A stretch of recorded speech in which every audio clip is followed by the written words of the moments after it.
Quickfill gasoline is made right here in America. United Refining Company, who operates Quickfill, refines its gasoline from North American crude oil in Warren, Pennsylvania. When you buy United Refining Company gasoline at Quickfill, you keep jobs and businesses in America, and you keep American families strong. You don't need to send your money overseas when you buy gasoline. Buy American-made gasoline at Quickfill. Quickfill, driving America. You have been called to do good, to feed the hungry, to love with action, to be a light in the darkness, to love your neighbor, to teach wisdom, to walk humbly, to love mercy, to care for the least of these. Will you accept the call? This is our city. Our mission. Visit eriecitymission.org/volunteer to accept the call today.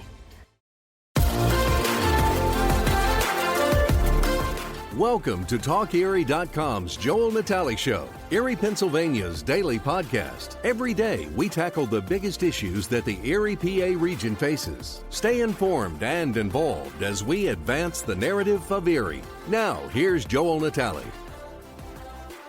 Once a month, the county executive, Brenton Davis, joins us. So good to see you, sir. Appreciate you joining us. Good to see you as well. July 1st, half the year is done.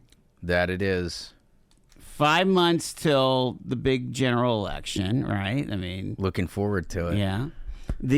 I'm probably not going to jump too big into politics today, but I'm going to start with that because I just want to make sure I understand and that my audience understands where we are at with this check that we owed or did owe from the county to the Gaming Revenue Authority. Has it been cut? Yes, yeah, so that was done weeks ago. Okay, can you just give us a little bit of backstory here? Yeah. So, I mean, basically, the audit came out and it showed that the payments or whatever. I mean, when you're talking millions of dollars, essentially these are like rounding errors, right? It's the formula.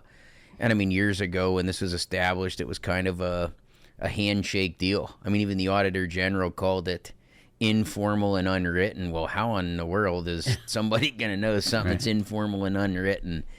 You know, but at the end of the day, I mean, you look at the numbers, you know, you have legal review it. I mean, folks can try to make political hay out of anything, but the expectation as a taxpayer that I would have for any elected official is when you're talking about $500,000, you don't just stroke a check for that kind of stuff. You have to, I mean, there's a rhyme or reason. I mean, from a $600 grant to an entity clear to millions of dollars of checks that we cut.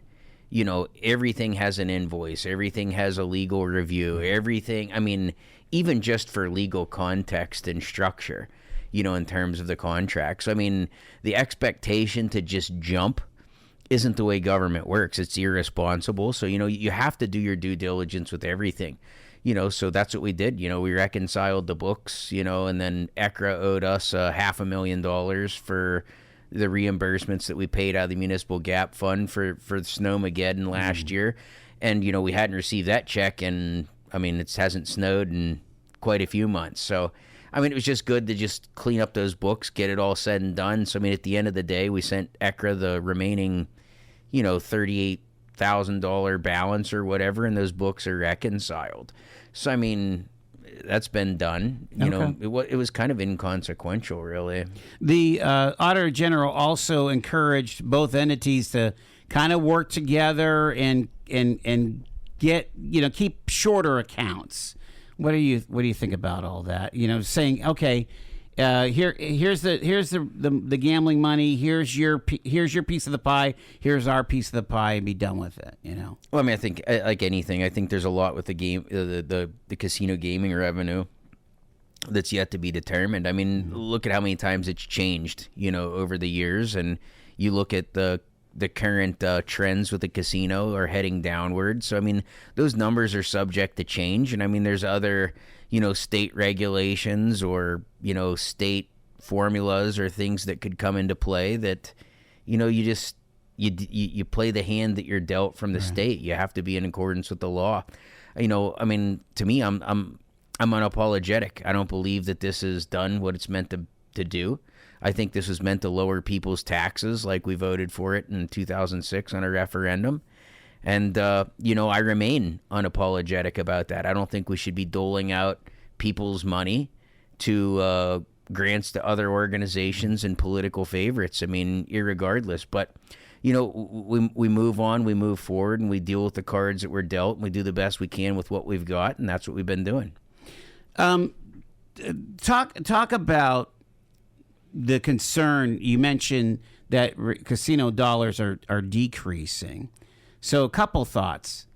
Are we still on the hook for any payments? For example, I mean, this is ancient history, but at one point we had committed so much money towards the airport runway out of the gaming revenue. Yep. Is that all gone and paid up? So that was a bond payment. I think that was like don't quote me. I think it was like $110 million that taxpayers put forward to extend the runway. Yeah. You know, and that's cleared up. we don't. Do we have any other encumbrances on the gaming revenue? There's very minimal long-term debt. Now, with the exception being, you know, former executive Dahlkemper swore up and down that, you know, this community college wasn't going to cost us any money. And, you know, me as a political opponent of that, you know, called BS. And now here we are. I'm county executive, and, you know, you got a council that says, oh, we got to watch the gaming revenue because we've got to pay for the community college. And I'm like, well, magically we were told this wasn't going to cost us anything. And now here we are at the exact point where me as a carpenter, maybe not this exact seat, but on this show, said, hey, look, what happens if this casino money formula changes or it runs dry? And everyone's like, that'll never happen. Well, here we are, not even at the end of my first term, having that very conversation. You know, so it's like we don't just say things to say things. I mean, you have to budget responsibly, and that's casino gaming revenue is great, but it's not something set in stone. Matter of fact, no government revenue is. Right. You don't know what can happen. You don't know what state laws can change. I mean, look at the President Trump's big, beautiful bill that passed today. I mean, there's a lot of different nuances and a lot of different funding sources, Medicare, Medicaid, you know, SNAP. I mean, like, you have all these different things that change and have ripple effects across state and local government and the federal government as a result.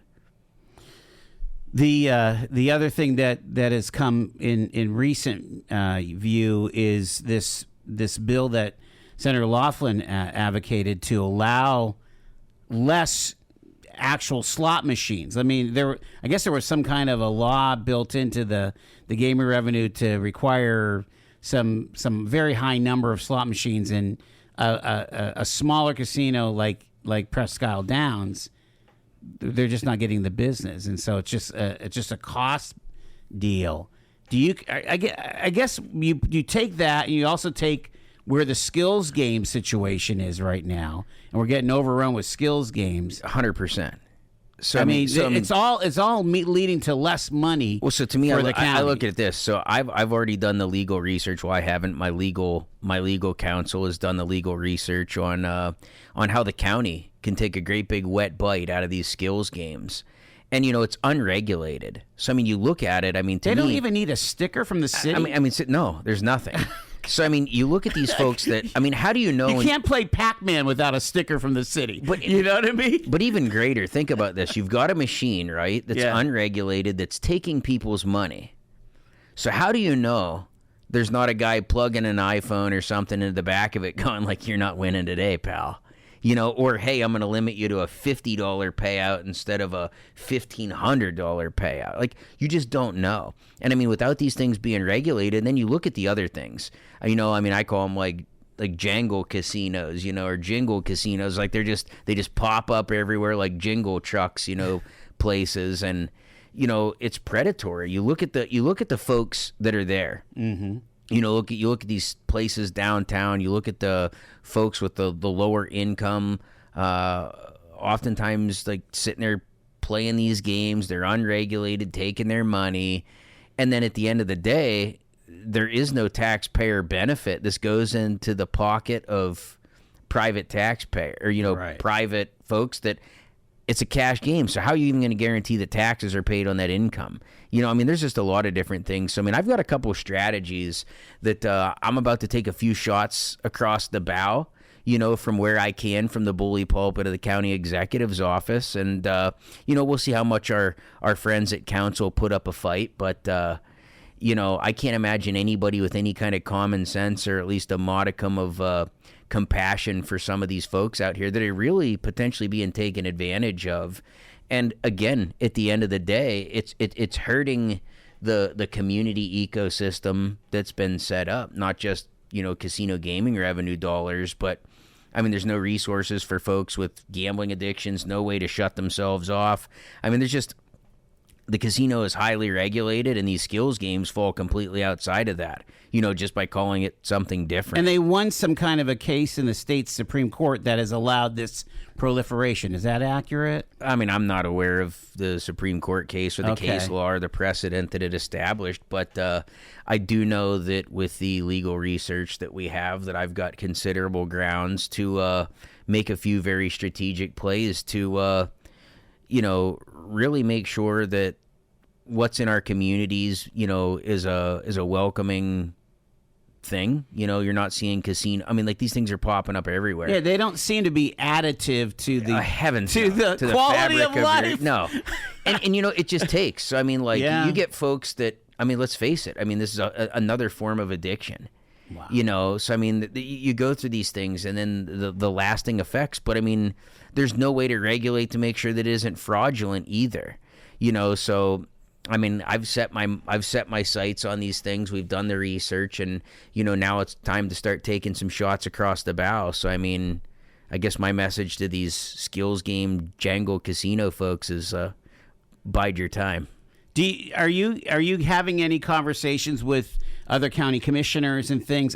Everybody's up in arms about this, aren't they? It's across the board, and I think everybody has the same concerns. There's folks that don't have casinos, that don't have the gaming revenue, but I think there's a lot of things like the American Legions have them, or VFWs. There's a lot of places these skills games can exist, but I think at the end of the day, there's got to be backstops. You can't operate completely unregulated and have opportunities to be predatory. You could go to some of these skills games joints, and these things might not hardly ever pay out ever. How do you know? Yeah, it's crazy. So we're gonna address it. I want to ask you about homelessness and the housing thing. You've got another announcement coming up. I don't know how much you can share today about that, but what's going on with the tiny houses? How's that all coming along? So, it's coming along. So finally, looks like we're through the hurdles with the bureaucracy of the city, and kind of waiting on some, like anything else, BIU. I'm not going to give them too terribly long before I'm on their doorstep, but really just getting this stuff going. Tomorrow we celebrate a national award.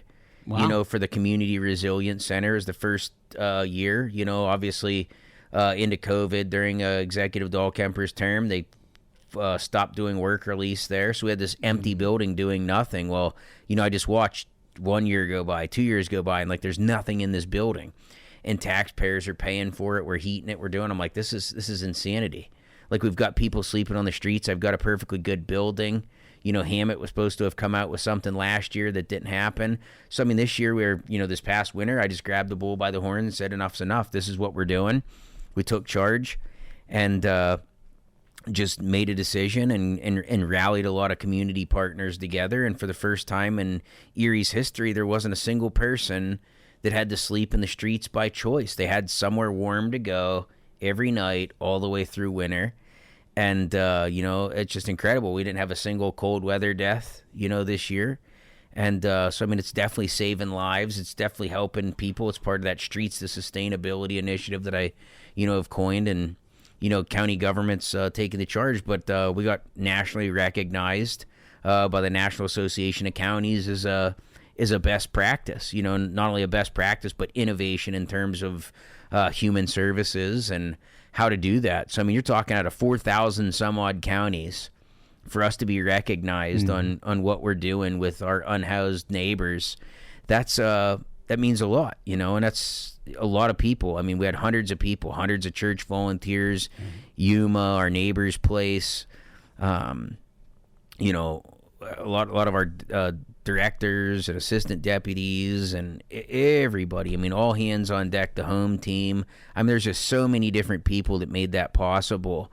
And, you know, this Tiny Homes Village is just the next step in that Streets of Sustainability initiative. How do we take folks from, you know, maybe somebody lost a house, and we find that, you know, everything we do is based on data. You know, we've talked about data points and overlaying data and looking at what are the correlating factors, you know, and things like one of the greatest factors in us having to remove children from houses with their parents is housing insecurity. You know, it's not typically the wild like abuse or anything that maybe you'd think, and I mean, unfortunately, it still happens. But you know, you have housing insecurity. It's a simple thing like, you know, maybe dad works construction, he falls off a ladder, hurts his back, can't go to work for a couple months. You know, mom consequentially downsizing at work. Well, now you find a dual income family that's either single income that can't make their payments, can't make their rent, can't make this, can't make that. And before you know it, you know, they've worn out their goodwill, or maybe they don't have family members, or they hop, and then all of a sudden it's a situation where, you know, we get calls due to maybe hygiene or flags from a school or things of that nature. But it's that stopgap, being able to take a family where it's realistically just hard times, you know, multiple factors that cause, you know, a negative consequence of them losing their housing. And instead of causing additional trauma to these children and their families, you know, being able to stabilize them quickly, to say, hey, look, here's a tiny house, can sleep 6 of you or whatever it is. And you can put a family in there. They're safe, they're warm, they're dry, they're cool in the summer, they're warm in the winter.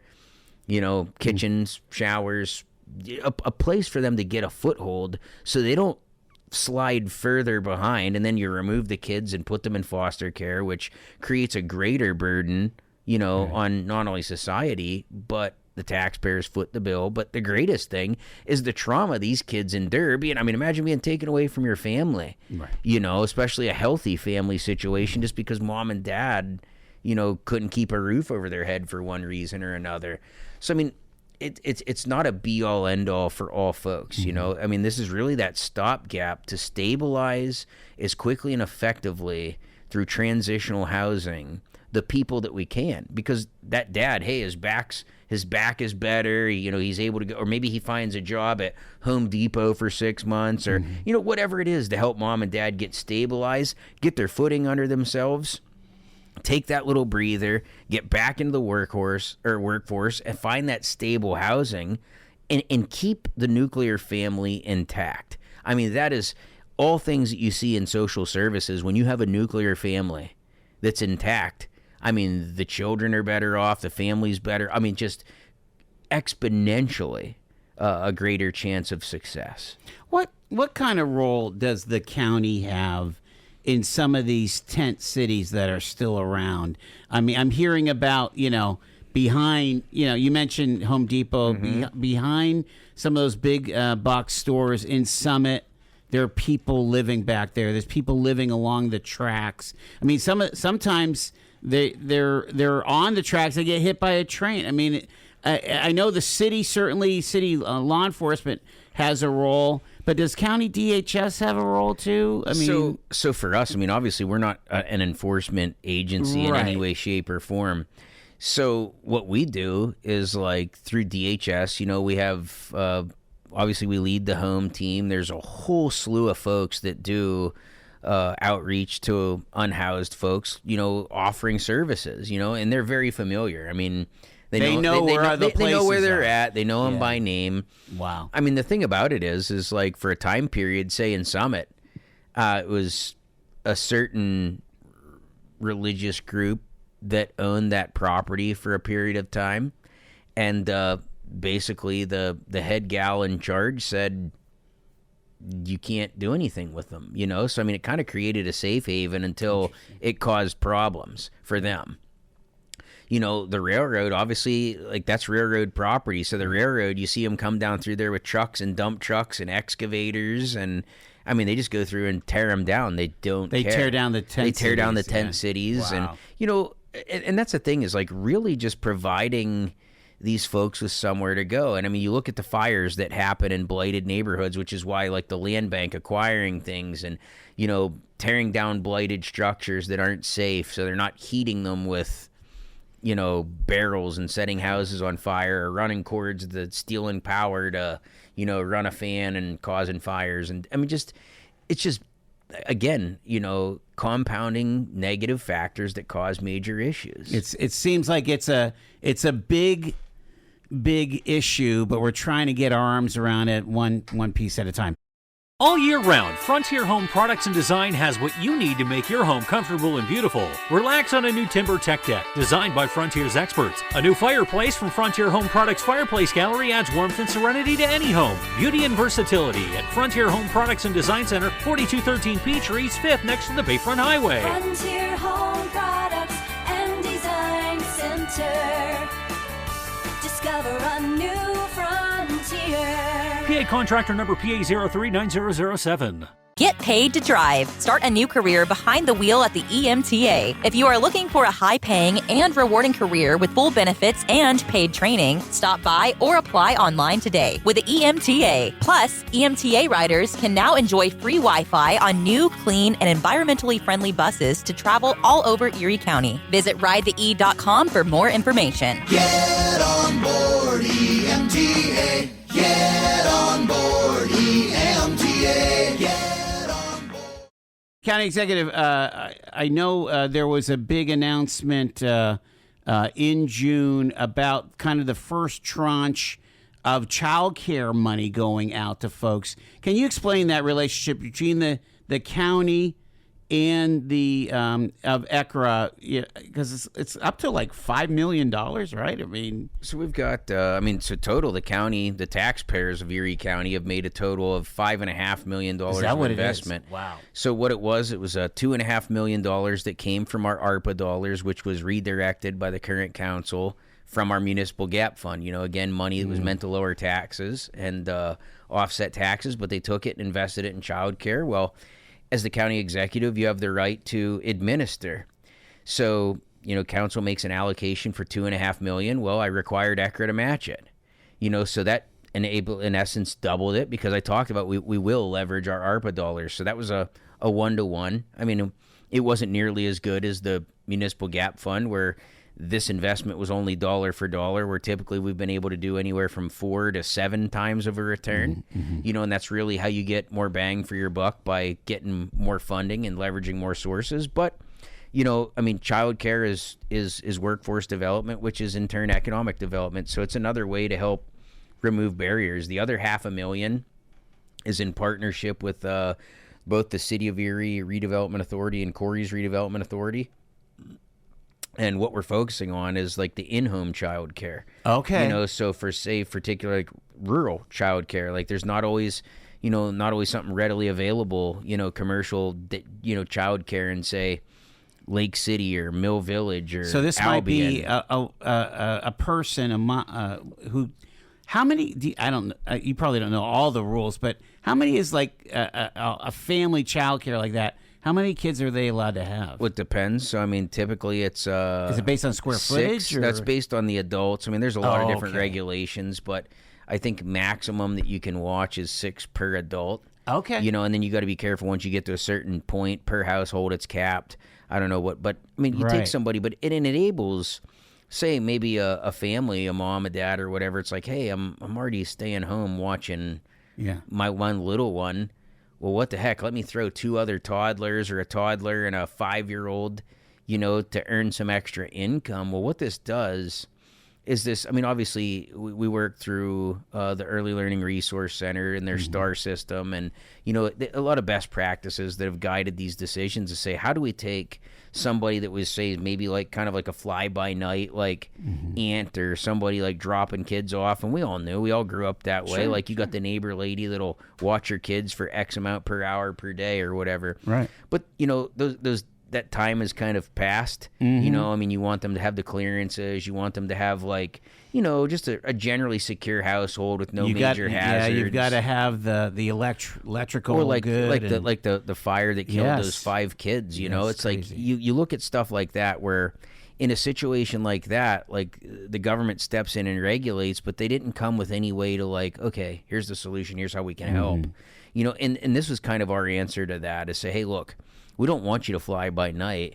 We want you to step forward and say, hey, look, we're not here to penalize you. We're here to help make sure that if you're going to watch Erie County's kids, it's going to be a safe place. There's not basement steps to fall down, or maybe a separate kennel for maybe a dog, or just... And you're able to get a grant to help that out. And that's a grant per household. That's what that $500,000 is for. And the other 5 is for larger commercial development. There were some big grants or big developments there. Let's get a phone call in here. Hi, you are live on Talk Erie with the county executive. Hello, Captain Billboard. I haven't talked to you in a long, long time. Okay. You were talking about grants.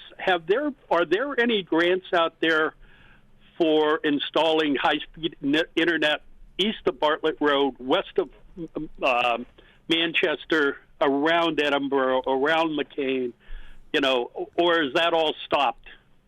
I'll let him answer off the line. Thanks so much for the question.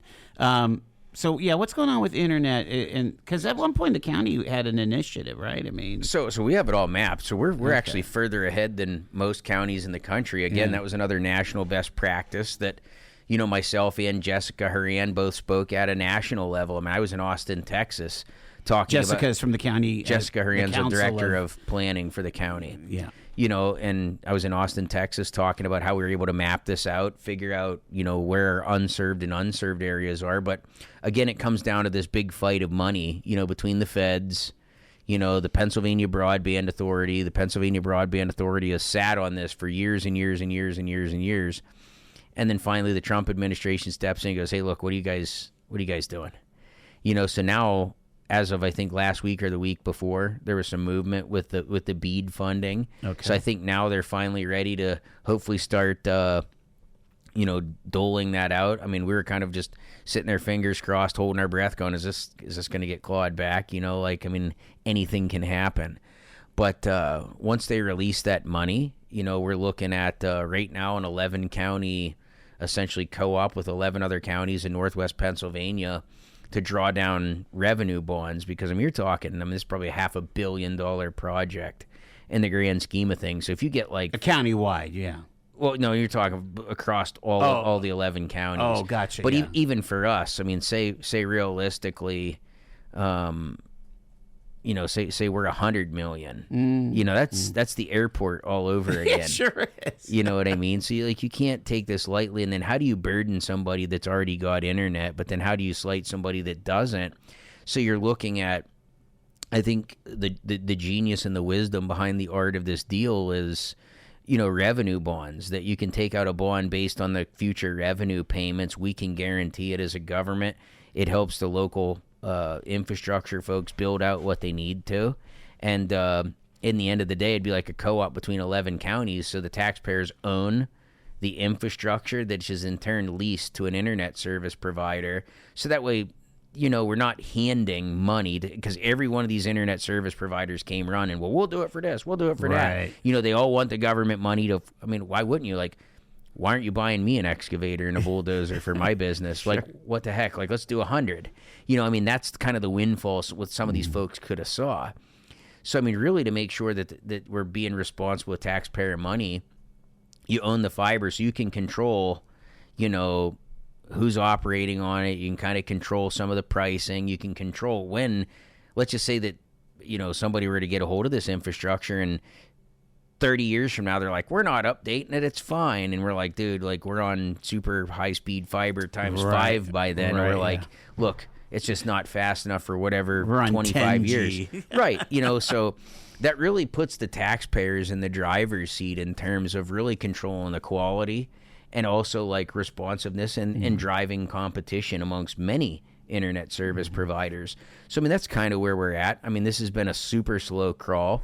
And this in terms of we're not really sure of where the federal money and all this other stuff is going to go, which is why, you know, when I stepped in and kind of grabbed the municipal gap fund and kind of started making strategic investments, we didn't do a ton with internet because of these other funds that are out there. Like, imagine had we have spent all of our American Rescue Plan money on internet, and everybody's like, internet. Well, there's another bucket of money out there. We need to draw down from that because we would have spent that, then not qualified, because the more you did, the more you'd show that you're covered, which would disqualify you from this other money. So we'd have internet and no water, sewer infrastructure and stormwater. Well, we focused on the other, showing that we have a great need for internet, which in terms we can get far more done. Here's the big head scratcher for me, though, when it comes to internet, is that the Corey City Council sending back, what was it, $900,000 or $1 million? I don't even know how much it was. It was a lot of money. So it was like $860. You know, like from that. From the Appalachian Regional Commission. They said we don't need internet. We send that money back. So that's not at all true. So, I mean, to set the facts straight. They sent the money back. So it's not they didn't need the internet, and they did send the money back. So I actually coordinated the call with the director of the Appalachian Regional Commission and the program manager for the state. What they have is they had until October of this year to get it done. There is no way on earth they were going to get it done. So the problem is when you have a grant and you can't get it across the finish line, by letting that money expire in that program, you take it clear to the end and you didn't draw it down, that's a huge negative. So think about that like taking out a mortgage and not making a single payment. You know what I mean? It affects your credit, right? Well, it's the same thing with so the Appalachian Regional Director's like, well, you know, you could always apply in the future. Well, what do you think's going to happen? You just defaulted on nearly $1 million grant. You defaulted on it. You didn't get the work done that you said you could do. So, I mean, that's like hiring a contractor. It said, hey, look, I know I gave you $50,000 to do my kitchen, but you didn't buy a single board and you didn't get it done in 2.5 years. But hey, when you get your retirement check, like, hire me to build your garage. And you're going to look at that guy and go, you're nuts. Well, the Appalachian Regional Commission is going to look at them the same way. So when we had that conversation, you know, that was a thing that I discussed with the local elected leaders and said, look, like, this director literally just told you the only pathway for Corey to be considered for future funding through the app, and there's a lot of money there, is, look, you're not going to get this across the finish line. Like, I mean, the work isn't done. You know, they're not to a point where they could get, I mean, like, you don't even have all your ducks in a row to even begin to get the infrastructure up. And even if you were started getting the infrastructure up, you're not going to have time to get that completed by the deadline. You know what I mean? So the shot clock's going to run out, and that's going to affect your future opportunities for getting grant funding. You don't want that to happen. You're better off to go and say, hey, look, we bit off more than we can chew, which they understood. They said about 85% of these larger broadband projects failed across the country. You know, and for various reasons, because everybody's still looking at BEAD money and federal money and all these other things. But then you look at it's an alternate plan too, because the BEAD money is not going to qualify for Corey because they're not served, or they're not underserved, they're unserved. Right. You know, so I mean, there's a lot of different. So what is the solution? What's the end game for Corey to get gigabit service? Well, I mean, I don't know if. I mean, just like get in line with everybody else. And here's the thing. That's still operating off the Akron of the 1990s model. You know, when Akron did this in the mid 90s, that was a huge thing. And Chattanooga, same like thing, right? 100%. And these things, these hubs are everywhere. So the idea that you put fast internet in the middle of Corey that's going to magically drive businesses, well, I'll tell you the problem that you're having is you're putting the cart far before the horse, because one, you don't have the ability to even build a single house down there because of the capacities on the sewer. You know, so the CEUs, the units that they measure in sewer, like, you'd have to tear down a house to build a new one. Like, I mean, that's literally. So what's the plan for the sewer? Where they're at. So that's 100%. It's like you've got to really strategically meet the need from the ground up. I mean, you can be as forward-thinking as you want in terms of internet, but let's just face it. Like, super high-speed internet, there's no company that's going to be able to build to that capacity that's going to move there anyway. You know, it's just, to me, a lot of that was just a good idea fairy and a pipe dream. You know, and that's nothing against those folks, but at the end of the day, you need to focus on the things that move the meter. You know, when you need to focus on your sewer, your storm water, you're putting more storm water. Every time it rains, the people at Corey are paying more to process rainwater than they are sewer, and it builds up their capacity. There's all sorts of different things, you know, and that's going to make you more competitive. It's the housing stock. And then even if you could, I mean, and keep in mind, I've taken 4 different major investors to Corey in the last 2 months, and not a single one of them was like, yeah, I want to build here. And it's because of the limitations. I mean, the challenges of the workforce, you know, is the relationships that we've cultivated with the manufacturers in Corey are saying, how on earth are you going to bring another major employer that says they can create 200 jobs to Corey when we could create 50 jobs tomorrow if we had the people to do it? But the housing stock doesn't support the people living there. And then you add in, they have a disproportionate amount of public housing, 28%. 28% of the public housing across Erie County is in Little Old Corey with a population of less than 6,000. So, I mean, there's a lot of different things that need to be righted to right-size that. I mean, you're talking 40 years of managed decline, 50 years of managed decline. Like many places, and you've really got to start back to the basics. It's the non-sexy things in the ground that you don't see to enable. I mean, the redevelopment authority, I mean, they're kicking off building 4 brand new houses. Like, that's huge for them. Mm-hmm. You know, we're looking at how do we look at some developments? How do you look to bring the housing stock? The other thing is like upper level engineering jobs, school jobs, LECOM, their hospital down there, well, like their nurses and doctors. It's perfect for remote working. You know, the Tulsa 10,000. Yeah, but again, take where are you going to put 10,000 people if you can't? I'm you saying build... what they're saying is they give incentives for people to work remotely. But again, if you don't have the housing for them, what are you going to do? Sure, you know what I mean, and that is where that plan was. So is that flawed. we pull back on the whole county? Is that one of our major challenges? Is that you can't find decent housing across Erie County? Is that a major dilemma for us? Well, I mean, I think that's everywhere. I think that's everywhere in the country. The one advantage we have is it's significantly less expensive per capita here than it is many other places. So we're still an affordable community. You can still buy a house for 100, 200 grand, you know, and it's decent housing stock. But I mean, you have to look at the different microeconomies here in Erie County, like the different regions. They all have very different challenges. The challenges of Corey are not the same challenges in Northeast or in Harbor Creek or in Mill Creek or in West County and Lake City. Mm-hmm. So, I mean, that's why the Municipal Gap Fund is so critical.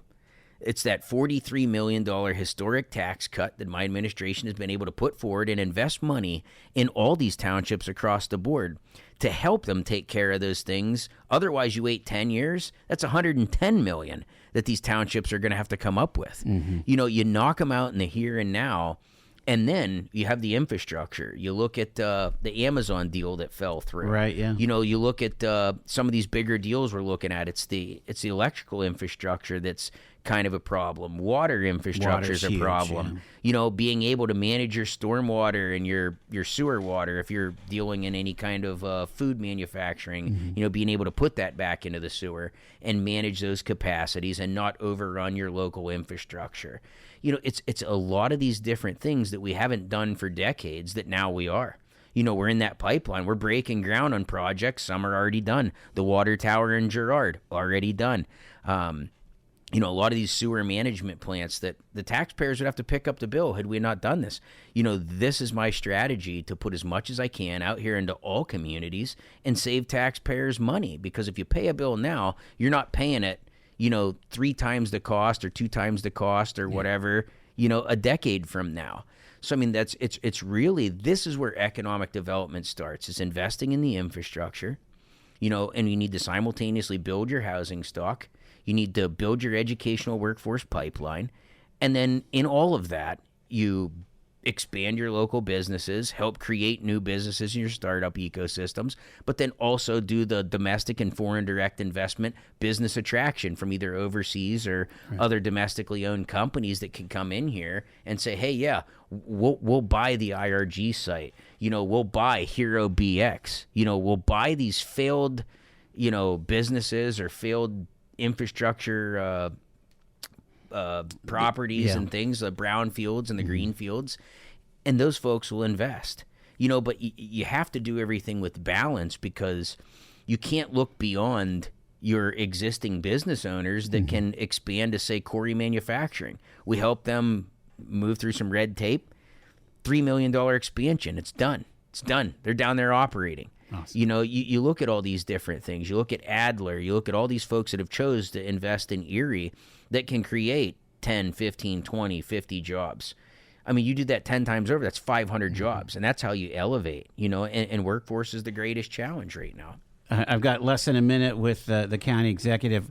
I want to leave you with a question that I asked the mayor just less than 2 weeks ago, right before I went on vacation. And I asked him about the concept of conversations with other municipalities and things. And I asked him, well, when was the last time you had lunch with the county executive? And I guess you've had one lunch with the mayor. How important it is for you to be conversing with township supervisors, borough councils, and borough managers, and the mayor of Erie and of course. 100%. It's absolutely critical, which is why I started the Fusion Cell. I brought Jeffrey Cooper in. We have absolute daily contact, if not 7 days a week on these issues with all 38 municipalities. That's how we've been able to leverage and deliver this historic tax cut. Being able to have those relationships that the county has never had in history with these municipalities enables us to know what the issues are, but understand them at a micro level, so the difference of what works in Corey doesn't work in Lake City, and what works in Albion doesn't work in Mill Creek or Harbor Creek. You need to know what each person brings to the table. It's like having different kids. One's strength is greater than this one. This one can carry heavy weight and he's big. And this one over here, she's a little bit littler, but she's smart as a whip and musically talented. You've got to know what these are. And municipalities aren't much different. Bigger pocketbooks, different challenges, smaller pocketbooks, other challenges. And does that help us sing from the same page when we to look attractive to a foreign direct investment or to site selectors? It helps you know exactly where you can go. So when we talk to somebody that says, for instance, the one now, we're looking at a $50 million investment, 100 jobs out of the gate. And I can look right at it, and we have an inventory, and within 3 minutes, or most times within the first 30 seconds, I can be like, okay, this would work on these 3 lots and these 3 places. To us, it's when you do this every day, it's literally like the back of your hand. You don't have to tell me to right foot pedal, left foot pedal when you're on a bicycle and balance and breathe. It's just what you do. And economic development is 100% what we do. We'll leave it there. The County Executive, Brenton Davis, thank you so much, sir, for making the time today. You've been listening to The Joel Natale Show, Erie, Pennsylvania's daily podcast from TalkErie.com. Subscribe to our show on your favorite podcatcher and get involved by emailing joel@TalkErie.com.